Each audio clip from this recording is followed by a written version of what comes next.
Welcome back. The world continues to mourn Reverend Jesse Jackson, who died last week at the age of 84 after a battle with a rare neurological disorder. The late civil rights leader will lie in repose this week at the Chicago headquarters of his Rainbow PUSH Coalition before traveling to South Carolina and Washington, D.C. for more celebrations of life. Here to talk more about how his legacy still lives on is one of the Reverend's very close friends, Dr. Joseph Kiles, president of the Memphis Rainbow PUSH Coalition.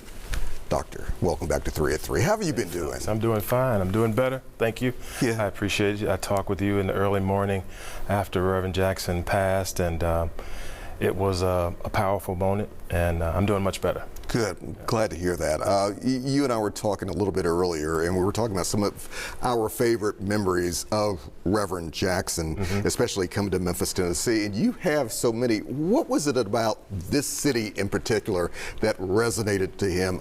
Obviously, we know about what happened with Dr. King in 1968, but he kept coming back. He was drawn to the Delta. He often talked about growing up in the segregated city in South Carolina, but he loved the culture, he loved the music, he loved the food. And one of the things that most people might not be aware of, Stax Records made the first record for Reverend Jackson, the young country preacher. Yes. And that's when he is saying, you know, I am somebody, and that message went all across the country to young people, and that resonated very well with them. During the 60s, the 70s, the 80s, and up until now, you mentioned young people. Was there a connection there? Did he ever lose hope? No, he was always drawn to young people. I was looking through our memorabilia that was provided to me by my Aunt Aurelia, and I'm very thankful to that.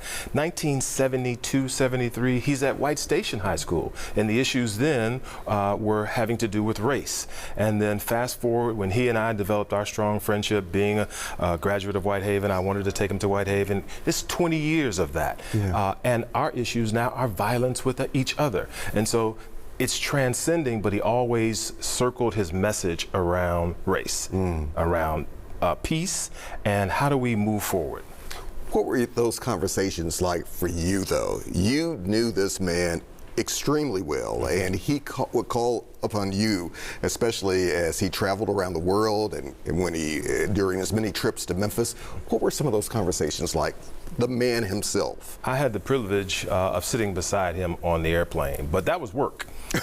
So he told me to take out my legal pad, but he always said, Joseph, there's room at the cross. There's room at the cross for people to visit the schools, to talk with students. There's room at the cross to go to juvenile court and talk to prisoners. There's room at the cross for individuals who are really concerned about helping. And I must say this, Alex, without places like Monumental Baptist Church and Fellowship Missionary Baptist Church in Chicago, Rainbow PUSH Memphis, Rainbow PUSH Chicago would not have been able to do all the wonderful things that it did without that foundation of faith in those church members.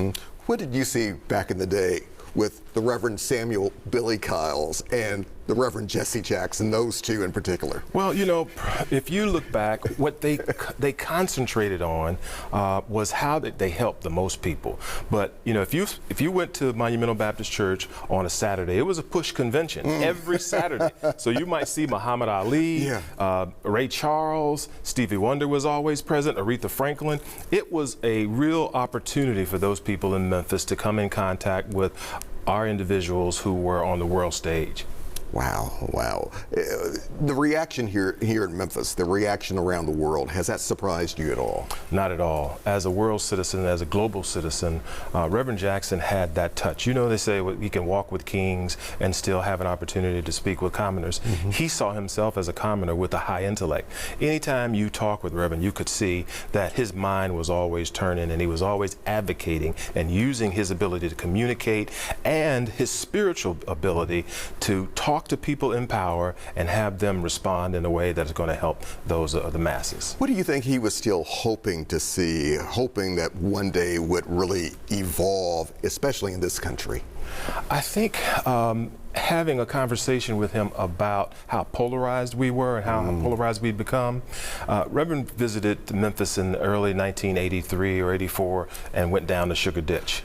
Tunica, Mississippi. A lot of folks don't remember that. I remember the video when he took a tour of Sugar Ditch, and he was, not to cut you off, in this lady's kitchen, and he pulled back, and there were roaches that went in every direction imaginable. Sanitary sewer issues. It was a problem that most people were not dealing with. It was an environmental issue.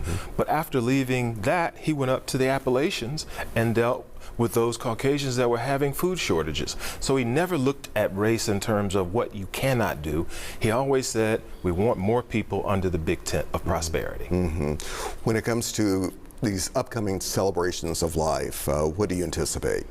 Well, I think there's going to be a lot of opportunity where individuals can hear stories that they hadn't heard before, a celebration of life for a person who really committed their lives to service. And I'm excited to be able to share that and have those memories. You know, he would also say to me, you know, Joseph, your children won't remember what you bought them, but they will remember where you took them. We'll remember those words well. We were talking a little bit earlier, one of the fondest memories for me recently, 2018, the MLK 50, and Reverend Jackson had just spoken, and then next thing I know, I see you bringing him over to where April Thompson and I, and where WREG was broadcasting all day, and he sat there and talked with us. He did, and the reason why, because Alex, you have always been a champion for fairness, and I think that Reverend understood that, and when we came, he wanted to come here to WREG and have a conversation with you. He wanted to talk to the commercial appeal. He wanted to use these avenues to reach the most people and have the best impact. And so in these later years, he talked about conflict resolution 5 years before he started to see the decline. And we're thankful to have that. And we're almost on the cusp of having MSCS adopt our program and get it into 10 schools. We will continue talking about that for sure.